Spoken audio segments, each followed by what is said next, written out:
కేసీఆర్ తో ప్రయాణం రాజకీయంగా నూతన అధ్యాయమన్నారు మాజీ మంత్రి జీవన్ రెడ్డి. కేసీఆర్ తో అనుబంధం ఈనాటిది కాదని 1983లో తాము టీడీపీలో కలిసి పనిచేశామని తెలిపారు.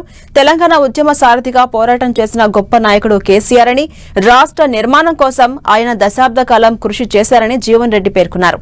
గతంలో రాజకీయ పార్టీ ప్రతినిధిగా కేసీఆర్ పై పోటీ చేశారని, ప్రస్తుతం కాంగ్రెస్ వీడే పరిస్థితి ఏర్పడిందని తెలిపారు. జీవన్ రెడ్డి బీఆర్ఎస్ పాలన బాగుండేదన్న భావన ప్రజల్లో వచ్చిందని, కేసీఆర్ తో ప్రయాణం తనకు కొత్త అనుభూతి అని తెలిపారు జీవన్ రెడ్డి. మేము 83 అంటే తెలుగుదేశం పార్టీ ఆవిర్భావంలో కలిసి ప్రయాణం తదుపరి కాలంలో రాజకీయంగా మరి భిన్న అభిప్రాయాలతో భిన్న రాజకీయ పార్టీల్లో వేదికలు పంచుకోవడంతో భావాలు ఒకటైనా కానీ భిన్న వేదికల్లో కొనసాగడం జరిగింది. తెలంగాణ రాష్ట్ర ఏర్పాటు ఉద్యమ రథసారథిగా ఏదైతుందో వారు ఏదైతే ఉద్యమం చేపట్టబడడం జరిగిందో వాస్తవంగా నాడు యావత్ తెలంగాణ ప్రజానీకం వారికి అండగా నిలిచింది. 2006-8లో నేను వారికి ప్రత్యర్థిగా ఎన్నికల్లో పోటీ చేయడం జరిగింది.